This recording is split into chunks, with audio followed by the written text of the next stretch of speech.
Hello అండి. అందరూ ఎలా ఉన్నారు? నేనైతే చాలా బావున్నాను. మీరు కూడా బావుండాలని కోరుకుంటున్నాను.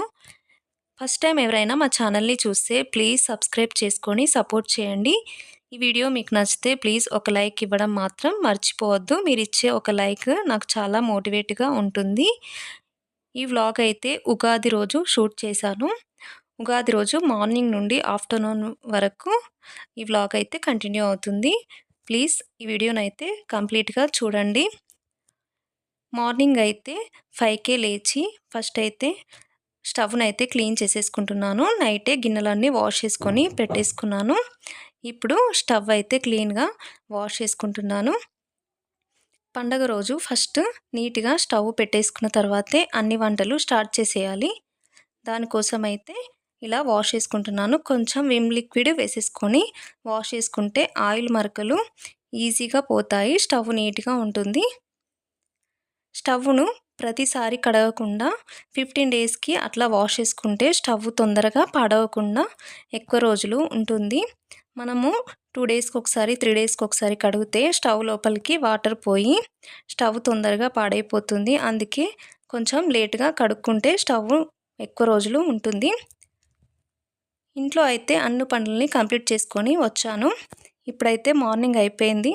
చాలా పీస్‌ఫుల్‌గా ఉంది. బయటైతే సమ్మర్‌లో అయితే చాలా బావుంటుంది ఇక్కడ. ఇంకా గడప మీద కూడా ముగ్గు వేసేసుకున్నాను.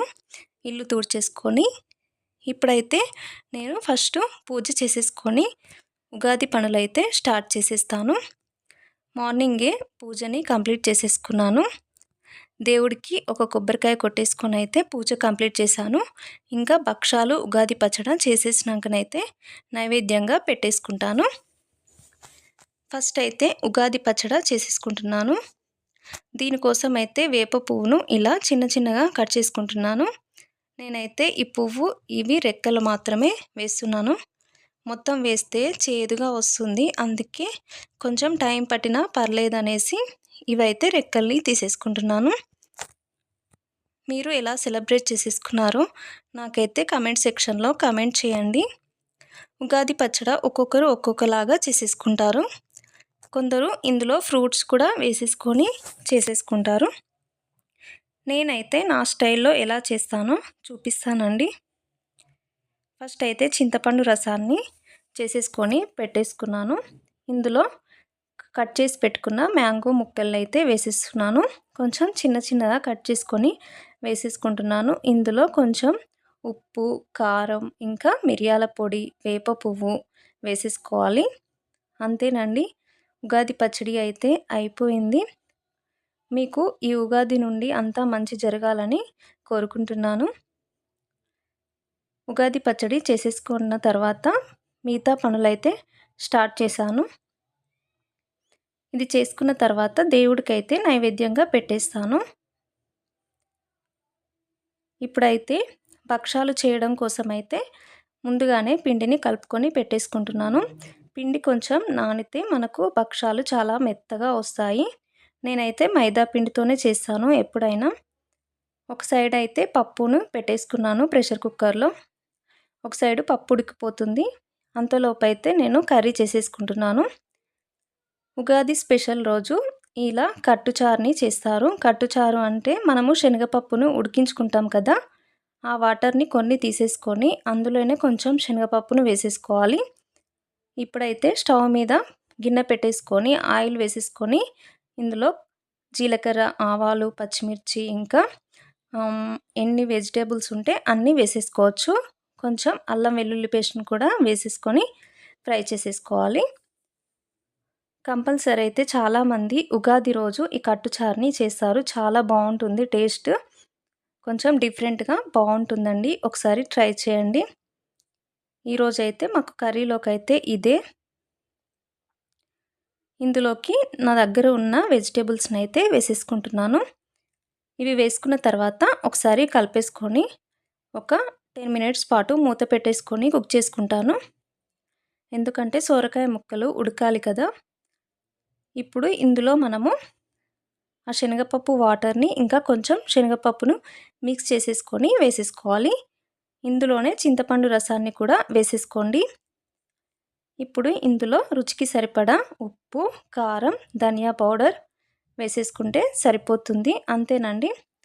ఇది ఒక 10 మినిట్స్ పాటు మరిగించుకుంటే చాలా బాగుంటుంది టేస్ట్. వేడి వేడి అన్నంతో ఈ కట్టుచారు తింటే చాలా బాగుంటుంది. ఉగాది రోజైతే తప్పకుండా చేసుకోవాల్సిన రెసిపీ అయితే ఇది. మా ఇంట్లో అయితే ప్రతి ఉగాదికి ఈ కట్టుచారుని చేసేసుకుంటాము.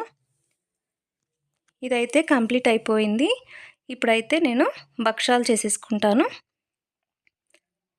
ఈ కట్టుచారునైతే ఒక 10 మినిట్స్ పాటు మరిగించుకుంటాను. ఇది మరుగుతుంది. ఇప్పుడైతే ఇంకొక సైడు భక్షాలని చేసేసుకుంటాను. భక్షాలైతే నేనేం చూపించట్లేదు. ఆల్రెడీ నేను షార్ట్‌లో అప్లోడ్ చేసేసాను. పిండిని ఈ విధంగా సాఫ్ట్‌గా కలుపుకుంటే చాలా ఈజీగా చేసేసుకోవచ్చు. మనము చాలా వెడల్పుగా, సన్నంగా చేసేసుకోవచ్చు.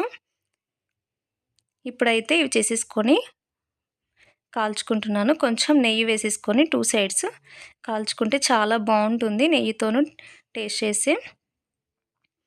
భక్షాలు ఎప్పుడు మంచిగా రావాలంటే పిండి చాలా మెత్తగా ఉండాలి. మనము ఆయిల్ ఎక్కువ వేసేసుకొని ఇలా స్ప్రెడ్ చేసుకుంటూ ఉంటే మనకు ఈజీగా చేసేసుకోవచ్చు.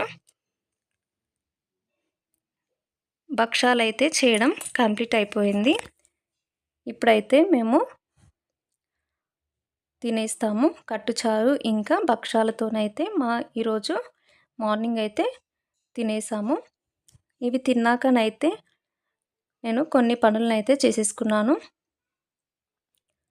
మార్నింగ్ నుండి అయితే చాలా గిన్నెలు ఉన్నాయి సింక్లో. ఫస్ట్ అయితే ఈ గిన్నెలనైతే వాష్ చేసుకుంటాను. నాకు సింక్లో గిన్నెలు ఉంటే చాలా చిరాకుగా ఉంది. అందుకే ఫస్ట్ అయితే గిన్నెలనైతే నీట్గా సర్దుకొని పెట్టేసుకుంటున్నాను. కిచెన్ నీట్గా ఉండాలంటే ఎప్పుడు మనము గిన్నెలు సింక్లో ఉండకుండా చూసుకోవాలి. అప్పుడే నీట్గా ఉంటుంది.